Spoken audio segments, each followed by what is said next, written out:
Notice എന്റെ കയ്യിൽ കിട്ടിയിട്ടില്ല. അറിയില്ല, ഇനിയിപ്പോ ഇവിടെ വന്ന് കിടക്കണ്ടോന്ന് എനിക്കറിയില്ല. നോട്ടീസ് എന്റെ കയ്യിൽ കിട്ടിയിട്ടില്ല. അപ്പൊ നാളെ ഇപ്പൊ നോമിനേഷന്റെ കാര്യങ്ങളുണ്ട്.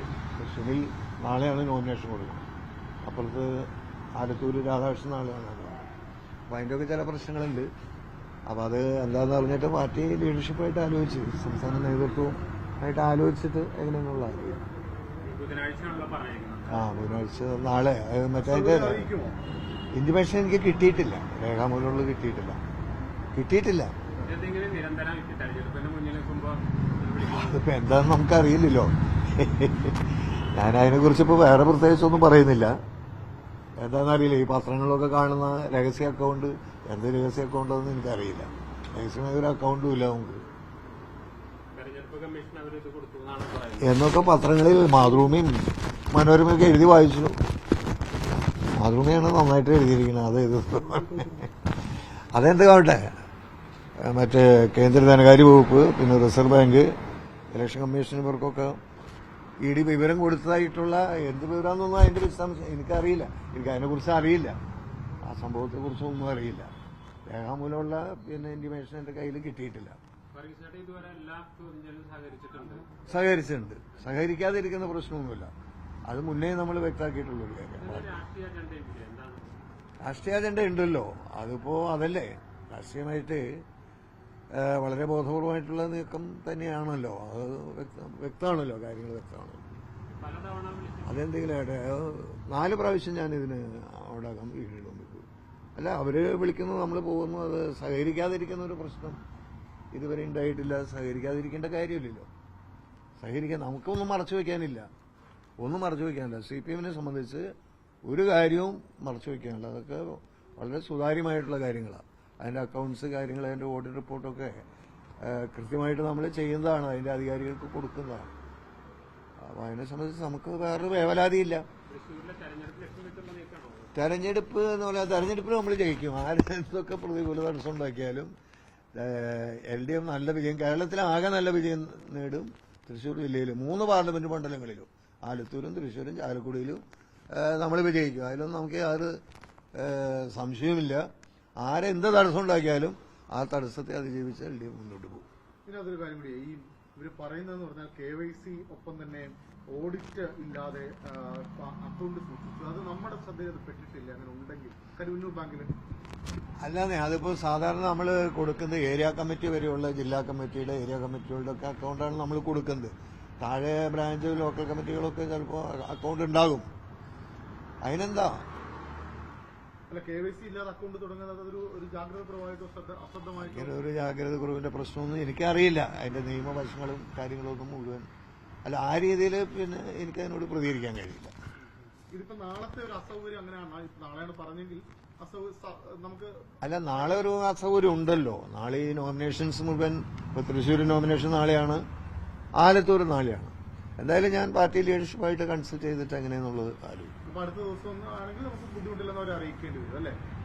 അല്ല, അത് ഞാൻ പാർട്ടി മാഷായിട്ടും കൂടെ ഒന്ന് ആലോചിക്കട്ടെ, സെൻട്രായിട്ടും കൂടെ ബന്ധപ്പെട്ടിട്ട്. പിന്നെ ഇതിന്റെ നിയമവശങ്ങളൊക്കെ ഉണ്ടല്ലോ, അതൊക്കെ നോക്കിയിട്ട്. അതായത് നെഗറ്റീവായിട്ടുള്ളൊരു അപ്രോച്ച് എനിക്കില്ല, പാർട്ടിക്കും ഇല്ല.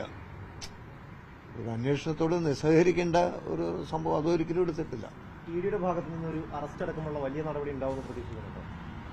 അപ്പൊ ഞാനെന്താ പറയുള്ളൂ, എന്താണ് അവർ ഉദ്ദേശിക്കുന്നത്, എന്താ അത് നമുക്കറിയുന്ന കാര്യമില്ല. ഇനിയിപ്പോൾ എന്ത് വന്നാലും അത്തരത്തിലുള്ള പ്രകോപനങ്ങളിലോ അല്ലെങ്കിൽ ആ രീതിയിലൊന്നും നമ്മൾ അതിൽ വേണ്ട ഒരു കാര്യമില്ല. അവരെന്താ ഉദ്ദേശിക്കണമെന്ന് എനിക്കറിയില്ല, നമുക്കിപ്പോൾ അറിയില്ല. മറ്റേ നമുക്ക് നോക്കാം. ഈ മറ്റ് താഴെ ഘടകങ്ങളുടെ അക്കൗണ്ടുകൾ അങ്ങനെ സംഭവിച്ചിട്ടുണ്ടെങ്കിൽ നമ്മൾ ചെയ്യേണ്ടി വരുന്നില്ല. ഇല്ല, അതിനെക്കുറിച്ച് ഞാനിപ്പോ ഒന്നും എനിക്കറിയില്ല. താഴെ ഘടകങ്ങൾക്ക് അക്കൗണ്ട് ഉണ്ടാകാലോ, അക്കൗണ്ട് ഉണ്ടാവണമല്ലോ.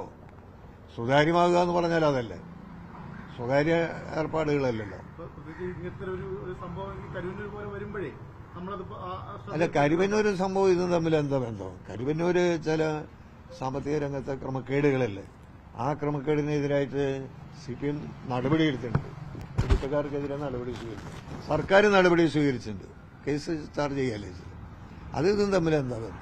അത് പറയാൻ കാരണമേ അവർ പറയുന്നതെന്ന് വെച്ചാൽ ഈ കരുവന്നൂർ 5 അക്കൗണ്ട് എന്നാണ് പറയുന്നത്. അപ്പൊ കേട്ടിട്ടുള്ളത് കാരണം അതില് ഈ കരുവന്നൂർ പിന്നെ ലോക്കൽ കമ്മിറ്റിയുടെ കെട്ടിടം പണിക്ക് മറ്റൊന്നും അക്കൗണ്ട് വല്ലതും തുടങ്ങിയിട്ടുണ്ടോ? അങ്ങനെ വല്ലതും അറിയാം? അതുണ്ടെങ്കിൽ എന്തായാലും തെറ്റ് എനിക്ക് മനസ്സിലാകുന്നില്ല.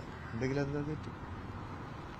അപ്പൊ എന്ത് ചോദിച്ചാലും നമുക്ക് കൊടുക്കാൻ നമ്മൾ പിന്നെ എന്താ, നമ്മുടെ കയ്യിലുള്ള രേഖ നമ്മൾ കൊടുത്തിട്ടുണ്ട്. ഇനിയും ഉള്ള രേഖ അവരാവശ്യപ്പെട്ടാൽ ഏത് രേഖ മറ്റ് ന്യായമായ രീതിയിൽ, ശരിയായ രീതിയിൽ, നിയമപരമായ രീതിയിൽ പ്രവർത്തിക്കുന്ന ഒരു പാർട്ടിയല്ലേ, ശരി പ്രവർത്തിക്കുന്ന പാർട്ടിയല്ലേ.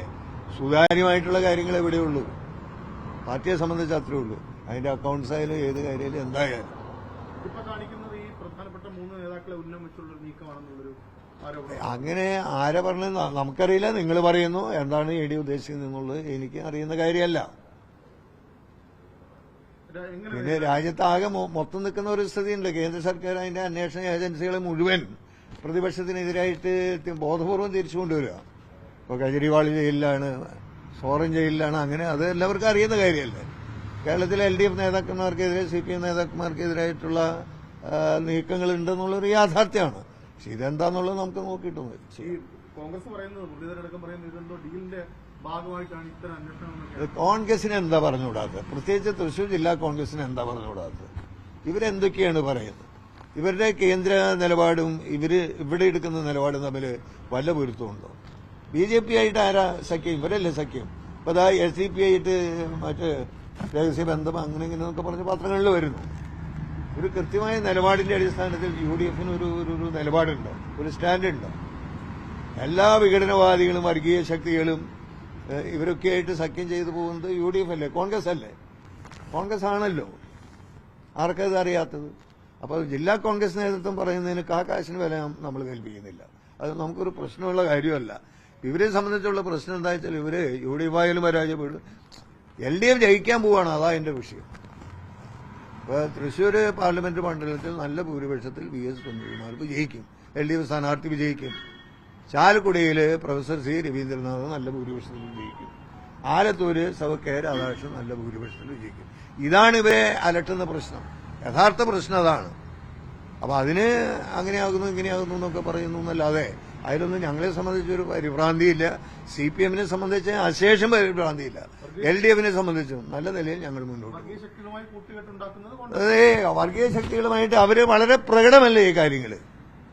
തരാതരം പോലെ ഏത് വർഗീയ ശക്തിയായിട്ടും എത്ര വൃത്തിഹീനമായിട്ടുള്ള നിലപാടെടുക്കുന്നതിനും കോൺഗ്രസിനൊരു മടിയില്ല. അത് വളരെ പ്രകടമായിട്ട് വരികയല്ലേ.